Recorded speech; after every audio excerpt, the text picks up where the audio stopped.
Bonjour à tous, j'espère que vous allez bien. Ça fait déjà un petit temps que je n'avais pas fait de vidéo, mais nous continuons toujours dans ce périple que Abraham a fait depuis Genèse 12, de suivre la volonté divine et de sortir de Ur en Chaldée pour entrer dans sa promesse. La dernière vidéo que nous avions fait, nous avons parlé de El Elyon, possesseur de la terre et du ciel. Si tu n'as pas vu cette vidéo, je te conseille de la regarder. Elle nous présente un des fondements, des piliers de la dîme et pourquoi est-ce que nous devrions donner à notre Seigneur et Sauveur Jésus-Christ. Mais nous continuons notre marche avec Abraham, le père de la foi.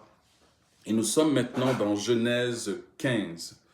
On était dans Genèse 14 et là nous sommes dans Genèse 15. Et le chapitre, c'est un court chapitre, il y a 21 versets, mais il y a juste un seul aspect que j'aimerais regarder sur ce verset, sur ce chapitre, malgré qu'il y a beaucoup de choses qu'on aurait pu dire. Mais je vais m'attarder sur une seule chose dans ce chapitre. Je vais lire tout de suite à partir du verset 1 de Genèse 15 jusqu'au verset 7. Après ces choses, la parole de Yahweh vint à Abraham dans une vision en disant, « Abraham, n'aie pas peur, je suis ton bouclier, ta récompense est infinie. Oh non, je suis ton bouclier, ta grande et infinie récompense. » Abraham répondit, « Adonai Yahweh, que me donneras-tu? Je m'en vais sans enfant, et le fils qui aura l'acquisition de ma maison, c'est Eliezer de Damas. » Abraham dit, « Voici, tu ne m'as pas donné de postérité, voilà, le fils de ma maison sera mon héritier. » Et voici la parole que Yahweh vint à lui en disant, « Celui-ci ne sera pas ton héritier, mais celui qui sortira de tes entrailles sera ton héritier. » Il le fit sortir dehors et lui dit, « S'il te plaît, regarde vers les cieux et compte les étoiles, si tu peux les compter. » Il lui dit, « Ainsi deviendra ta postérité. » Il crut en Yahweh qui lui compta comme justice. Et il lui dit, « Je suis Yahweh qui t'ai fait sortir d'Our en Chaldée afin de te donner cette terre pour en prendre possession. » Amen, amen. Vraiment, passage très intéressant. Les deux seules choses que j'aimerais qu'on puisse ressortir aujourd'hui, c'est le verset 1 et le verset 2. C'est sûr qu'on va parler de qu'est-ce qu'il y a entre, mais vraiment, qu'est-ce que j'aimerais vous focaliser dessus aujourd'hui, c'est le verset 1 du chapitre 15 et le verset 7 du chapitre 15.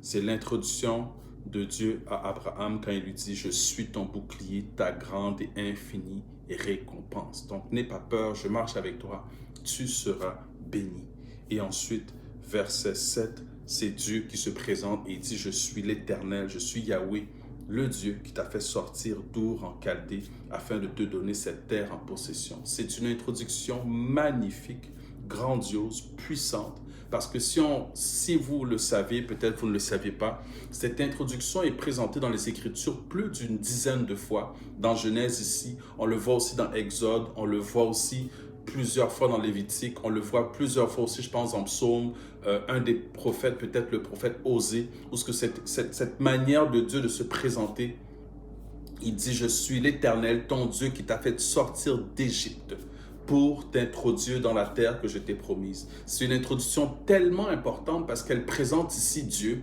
qui se réfère à nous, qui se révèle à nous, qui nous parle à nous.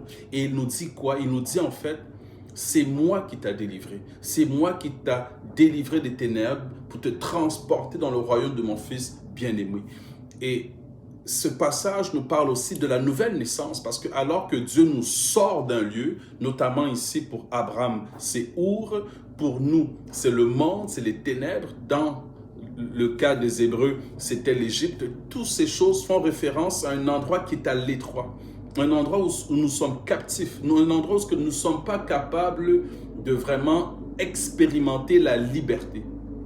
Et Dieu nous sort d'un lieu pour nous amener dans un autre lieu dans lequel il nous attend, où ce qu'il marchera avec nous et où ce qu'il nous fera grandir. Parce qu'une naissance, c'est quoi? Une naissance physique, C'est quand tu es à l'étroit dans le ventre et tu sors pour pouvoir maintenant grandir, t'épanouir, vivre vraiment la liberté. Malgré que dans le ventre, tu es vivant, mais tu es à l'étroit, tu es captif, tu es en Égypte. Parce que l'Égypte veut dire littéralement étroitesse.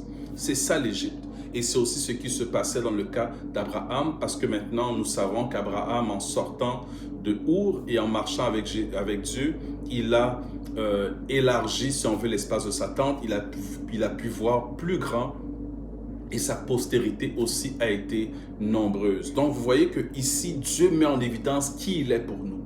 Il est celui qui nous sort de l'étroitesse pour nous permettre de grandir, de nous vraiment de pouvoir nous actualiser et de pouvoir devenir ce que nous devons devenir. Et il précise qu'il nous entre aussi dans notre héritage, dans notre terre promise, et aussi, et c'est tellement important, il précise qu'il a un lieu pour nous, une promesse pour nous. Et cette promesse, c'est celle qui s'attache à notre appel. Ton appel est attaché à une promesse. Ton appel est attaché à un service que Dieu a prévu que tu fasses pour lui, parce qu'il le dit dans Exode, « Libère mon peuple pour qu'il me serve ». Donc, nous sommes libérés pour le servir. Et ce service fait partie de notre appel. Paul, appelé à être apôtre. Quelle est l'espérance qui s'attache à ton appel? Quelle est la promesse qui s'attache à ton appel? Qu'est-ce que Dieu t'a dit par rapport à la raison pour laquelle il t'a délivré? Quel est le service que tu offres à Dieu et qui collabore, qui contribue à l'avancement du royaume de Dieu? Tu as un service particulier qui s'attache à ton appel et c'est important que tu le saches. C'est ce que le Père de la foi nous montre et c'est aussi ce que l'Éternel lui-même nous rappelle quand il nous dit « Je suis l'Éternel ton Dieu qui t'a sorti d'Égypte pour t'introduire dans la terre que je t'ai promise. » Et c'est ce que je voulais mettre ici en évidence. Peut-être que présentement, tu vis des blocages, des barrières, tu es peut-être saisi par la peur ou peut-être par le doute. Mais j'aimerais te rappeler, et c'est pour ça que ce passage était très important aussi pour moi.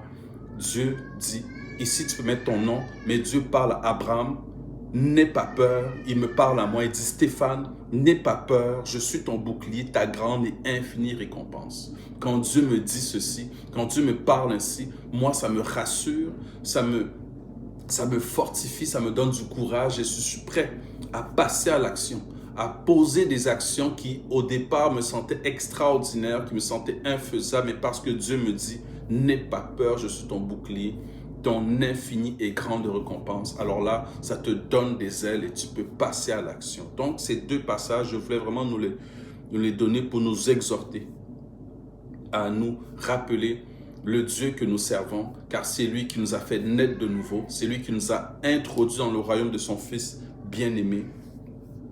Et je pourrais aussi, je pense, ça serait quand même intéressant de rappeler que c'est cet acte de foi, au moment où tu as dit « oui, je crois en Dieu », c'est cet acte de foi qui permet à Dieu de t'imputer sa justice, parce que c'est ce qui s'est passé pour Abraham. Il a cru en Dieu et cela lui fut imputé à justice. Ta foi, ta démarche, ton action permet à Dieu de te justifier parce que tu marches selon sa volonté, selon ses commandements, selon sa promesse. La foi est la ferme assurance des choses qu'on espère, une démonstration de celles qu'on ne voit pas. Quelle est la démonstration que tu présentes jour après jour pour prouver que ces choses que tu ne vois pas, tu les espères et tu marches pour les obtenir? Soyez bénis aujourd'hui. Nous voulons marcher par la foi, un jour à la fois. Que Dieu nous soutienne, car c'est lui notre force. À bientôt.